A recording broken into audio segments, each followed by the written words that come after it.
Assalamualaikum warahmatullahi wabarakatuh. Pemirsa para subscriber Sunnah Huda TV yang insya Allah dimuliakan oleh Allah Subhanahu wa Ta'ala, kita melanjutkan kembali tentang kisah, yaitu perjalanan manusia dari mulai dibangkitkan dari alam kubur sampai digiring ke padang mahsyar, dikumpulkan di situ manusia, seluruh manusia dari zaman Nabi Adam sampai zaman umat baginda Rasulullah Shallallahu Alaihi Wasallam.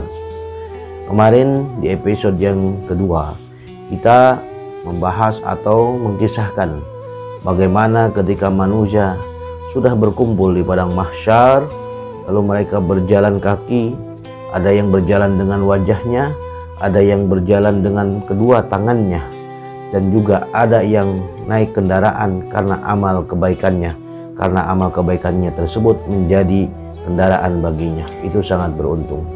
Dan juga kemarin kita sudah ceritakan tentang manusia, ada yang tenggelam dengan keringatnya sendiri, ada yang sampai sepinggang, ada yang sampai tenggorokan, bahkan tenggelam seluruh badannya.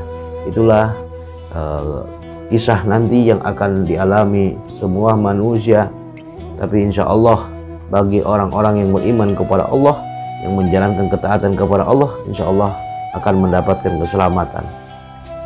Tentunya pada perjalanan tersebut tidak ada naungan lagi, tidak ada pertolongan lagi. Semuanya manusia dalam keadaan bingung. Siapakah yang akan diberikan pertolongan oleh Allah Subhanahu wa Ta'ala? Di sini dijelaskan dalam kitab tafsir Yasin ini, saya bacakan, wa fi dzalikal yaumi, dan pada hari itu la yujadu, tidak dijumpai, dillun, satu naungan, illa dillul arsy, kecuali naungan arasy, ya. Wa yakunu, dan ada fi dzalikal yaumi, pada hari itu, tahta dillil arsy, di bawah naungan arasy, sab'u tawaifa, 7 golongan atau 7 kelompok. Jadi yang akan diberikan naungan oleh Allah di bawah arasy Allah, yang akan diberikan pertolongan oleh Allah pada kedahsyatannya ketika manusia mengalami hari tersebut, maka ada 7 golongan yang akan mendapatkan naungan langsung dari arasy Allah Subhanahu wa Ta'ala. Siapa 7 kelompok tersebut? Al-ula al-hukamul adilun.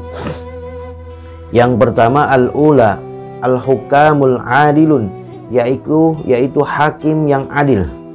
Makanya berat sebagai seorang hakim ini, berat sekali dalam menentukan. Karena kenapa? Karena seorang hakim ini akan dituntut dengan keadilannya, karena merekalah yang memutuskan hukuman, salah dan tidaknya merekalah. Maka insya Allah hakim yang adil ini akan mendapatkan naungan dari arasy nanti di yaumil jaza atau di yaumil kiamah. Wasalisatu, dan yang kedua, alladzina ya'budunallaha syababihim. Yang kedua adalah orang-orang yang beribadah kepada Allah fi syababihim, dari usia mudanya. Alhamdulillah, ya, dari usia muda yang sudah istiqomah ibadah, terus lanjutkan sampai akhir hayat hidup kita, sampai tua kita, sampai Allah menjemput ajal kita. Alhamdulillah, pemuda-pemuda tersebut yang ibadahnya dari muda, maka insya Allah akan mendapatkan naungan arasy nanti di yaumil kiamah. Wasalisatu, dan yang ketiga, alladzina yulazimunal masajida.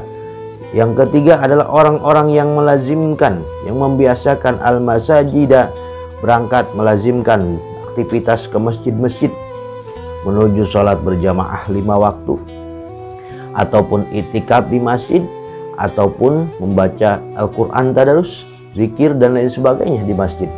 Maka orang yang membiasakan melazimkan ke masjid-masjid untuk beribadah kepada Allah Subhanahu wa Ta'ala, ia akan mendapatkan naungan dari arasy.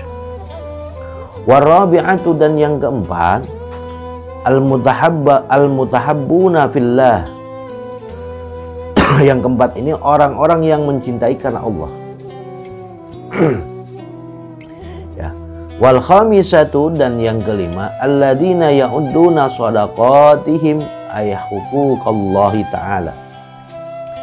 Dan yang kelima, alladzina amanu, orang-orang yang menunaikan sedekah-sedekahnya mereka, baik itu sedekah yang wajib maupun yang sunnah. Huquqallah ta'ala, yakni hak-hak Allah subhanahu wa ta'ala. Insyaallah orang-orang yang menjadi ketika hidup di dunianya, harta yang dimilikinya ia sedekahkan untuk fisabilillah, membantu pondok pesantren dalam pembangunan masjid, musola, fakir miskin, mereka sedekahkan. Insyaallah harta tersebut akan menyelamatkan dirinya. Makanya alhamdulillah bagi orang-orang yang sering sedekah, makanya sungguh luar biasa, akan mendapatkan naungan nanti di yaumil qiyamah. Wasadisatu, dan yang keenam, alladzina tad'uhum imra'atun jamilatun, yaitu orang-orang yang diajak untuk berbuat mesum, imra'atun jamilatun, oleh perempuan yang cantik.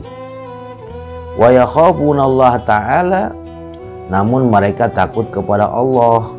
Wala ya'maluna, dan mereka tidak melakukan berserta imra'atun jamilatun fi'laz zina, yaitu berbuat zina. Ketika ada penawaran diajak untuk untuk seorang perempuan yang menggoda untuk berbuat zina lalu menolak, maka di situ insyaallah karena rasa takut kepada Allah, kalau melakukan hal yang dosa atau perbuatan zina, maka orang tersebut akan mendapatkan naungan dari aras nanti yaumil qiyamah. Wasabi'atu, dan yang ketujuh, alladzina yakhafunallaha ta'ala. Yang ketujuh adalah orang-orang yang takut kepada Allah, merasa takut kepada Allah, wa yabkuna, dan menangis, wa taqturud dumu'u, dan juga meneteskan air matanya, min uyunihim, dari mata-matanya, fisubhi, pada waktu pagi, wasal masai, dan pada waktu sore. Yang tujuh ini yang terakhir adalah orang yang sering menangis karena merasa takut kepada Allah, takut dengan dosa-dosa kita. Kalau saya maksiat, takut dia dengan adab Allah. Maka orang yang selalu mempunyai rasa khauf kepada Allah, insya Allah hidupnya akan terarah, hidupnya imannya akan bertambah, kualitas ibadahnya akan bertambah, karena ia merasa selalu diawasi oleh Allah subhanahu wa ta'ala. Nah, itulah tujuh perkara yang akan mendapatkan naungan dari arsy nanti di yaumil qiyamah, yang mana pada manusia seluruhnya dalam keadaan bingung dalam harus bagaimana, tetapi orang yang mendapatkan tujuh golongan inilah yang akan mendapatkan keselamatan insyaallah. Mudah-mudahan kita termasuknya, amin ya Allah ya rabbal alamin.